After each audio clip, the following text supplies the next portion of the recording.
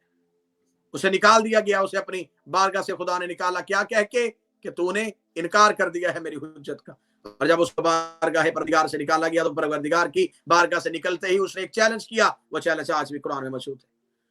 اس نے کہا کہ تو اپنے اس خلیفہ کی وجہ سے مجھے اپنی دربار سے نکال رہا ہے, تو پھر میں بھی وعدہ کرتا ہوں کہ میں نسل انسانیت کا مقابلہ کروں گا, میں نسل آدمیت کا مقابلہ کروں گا, میں آدم کی نسل کا مقابلہ کروں گا. آواز پروردگار ہے, کیا ہے تیرے پاس, کون سی طاقت ہے تیرے پاس جس سے تو مقابلہ کرے گا؟ تو اس نے کہا طاقت میں آپ سے لوں گا اور مقابلہ کروں گا. خدا نے کہا کس چیز سے مقابلہ کرے گا؟ کیا تو مار سکتا ہے؟ کیا تو موت پہ قادر ہے؟ کیا تو زندگی کو روک سکتا ہے؟ اس نے کہا ایک ہی وعدہ کیا ہے ابلیس نے جو آج بھی قرآن میں موجود ہے.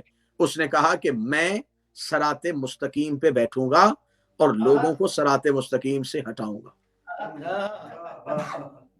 مجھے کسی جگہ سے دکھائیے کہ اس نے بارگاہ الہی میں کوئی اور چیلنج کیا ہو. اس نے کہا میں لوگوں کو صراط مستقیم سے ہٹاؤں گا. اس کا مطلب ہے کہ ابلیس کی آج سب سے بڑی سازش یہ ہے کہ وہ لوگوں کو صراط مستقیم سے ہٹائے. تو آئیے صاحبان عقل کے پاس جاتے ہیں, ان سے جا کے پوچھتے ہیں کہ ہمیں بتائیے وہ کون سی صراط مستقیم ہے جس سے ابلیس ہٹا رہا ہے. وہ کسے صراط مستقیم کہتے ہیں؟ وہ کس چیز کا نام صراط مستقیم ہے؟ تو جب ہم نے کتب مذاہب کی طرف رجوع کیا اور کتب شریعت کی طرف رجوع کیا اور مذہب اسلام کی مستند اور معتبر کتابوں کی طرف رخ کیا تو ہمیں اہل سنت کے ہاں بھی یہ حوالہ معتبر دلائل کے ساتھ مل گیا کہ جب رسالت مآب کی بارگاہ میں ایک شخص نے پوچھا تھا ما ھذا الصراط مستقیم, یہ صراط مستقیم کیا ہے؟ تو رسالت مآب نے حضرت امیر المومنین کی طرف ہاتھ اٹھا کے کہا تھا ھذا علی صراط مستقیم, یہ میرا علی صراط یہ ہے میرا علی صراط مستقیم, یہ ہے میرا علی صراط مستقیم. تو اگر ابلیس نے کہا ہے کہ میں لوگوں کو صراط مستقیم سے ہٹاؤں گا تو ہمیں پتہ چل گیا ہے کہ اگر ابلیس صراط مستقیم سے ہٹاتا ہے اور رسول کہتے ہیں صراط مستقیم سے مراد علی ہے, تو اس کا مطلب ہے کہ وہ لوگوں کو لا الہ سے نہیں ہٹا رہا, وہ لوگوں کو علی ولی اللہ سے ہٹا رہا. ہمیں اس بات سے قطعاً کوئی غرض نہیں ہے کون سن رہا ہے, کون روک رہا ہے, کون اعتراض کر رہا ہے, کون الزامات لگا رہا ہے, کون گالی دے رہا ہے, کون تہمت لگا رہا ہے. ہزاروں تہمتیں بھی صحیح, لیکن علی کے عشق میں وہ ساری قبول ہے. لیکن برملا لوگوں کے سامنے اللہ کی کائنات بڑی وسیع ہے, خدا کی زمین بڑی وسیع ہے, کہیں سے ایک جگہ تنگ کر دی جائے گی تو دوسری جگہ چلے جائیں گے, دوسری جگہ تنگ کر دی جائے گی تو کسی, اللہ کی زمین بڑی وسیع ہے, جہاں تک خدا کی خدائی ہے وہاں تک میرے مولا امیر المومنین کی بادشاہی ہے. ہم علی کی سلطنت میں جہاں بھی جائیں گے دنیا سے ایک سوال ضرور کریں گے, ہمیں بتاؤ کہ علی کی ولایت کے بغیر وہ کون سا عمل ہے جو اللہ کی بارگاہ میں قبول ہو جائے گا, خدا کی بارگاہ میں قبول ہو جائے گا. میں آپ کو قرآن سے ثابت کیا ہے کہ اللہ نے حضرت آدم کے انکار کرنے والے کو کس لیے معاف نہیں کیا, اس لیے کہ وہ حجت کا منکر ہے, اور خدا ہمیشہ اپنا پیغام حجت کے ذریعے سے پہنچاتا ہے. خدا نے سینکڑوں دلائل میں دے سکتا ہوں کہ اس نے اپنے منکر کے لیے توبہ کی گنجائش بھی رکھی ہے, معافی کی گنجائش بھی رکھی ہے. میں خدا کے ایسے ایسے آپ کو انکار کرنے والے دکھاتا ہوں جن کو خدا نے آخری وقت میں معاف کر دیا, صرف اس وجہ سے وہ رحیم ہے, وہ رحمان ہے, وہ کریم ہے, وہ کرم کرتا ہے. لیکن وہ جبار ہوتا ہے تو اپنی حجت کے انکار کی وجہ سے, وہ اپنا قہار ہوتا ہے تو اپنی حجت کے انکار کی وجہ سے. حضرت نوح کی بیوی, نوح کا بیٹا جب تک حضرت نوح کے گھر میں رہ کے خدا کی ربوبیت کا انکار کرتے رہے خدا نے عذاب نہیں بھیجا, لیکن جب وہ نوح کو چھوڑ کے گئے تو خدا نے فوراً عذاب کیوں بھیج دیا؟ خدا نے اس لیے عذاب بھیج دیا کہ جب تک تیرے گھر میں رہ کے میرا انکار کرتے رہے میں تب تک معاف کر سکتا تھا, درگزر کر سکتا تھا, لیکن جب یہ تجھے چھوڑ کے بھاگ گئے ہیں تو اب میں انہیں معاف نہیں کروں گا, کیونکہ اب انہوں نے اللہ کا انکار نہیں کیا, انہوں نے اللہ کی حجت کا انکار کر دیا. تو جب حضرت نوح کا اپنا بیٹا حضرت نوح کی ولایت کا انکار کر دے تو خدا اس کے بیٹے کو سزا دے دیتا ہے. تو اگر آج کوئی بندہ کہے کہ میں سید ہوں لیکن علی کی ولایت کو نہیں مانتا, تو جیسے خدا نوح کے بیٹے کو شجرے سے نکال دیتا ہے ویسے اللہ اس سید کو بھی علی کے شجرے سے نکال دیتا ہے.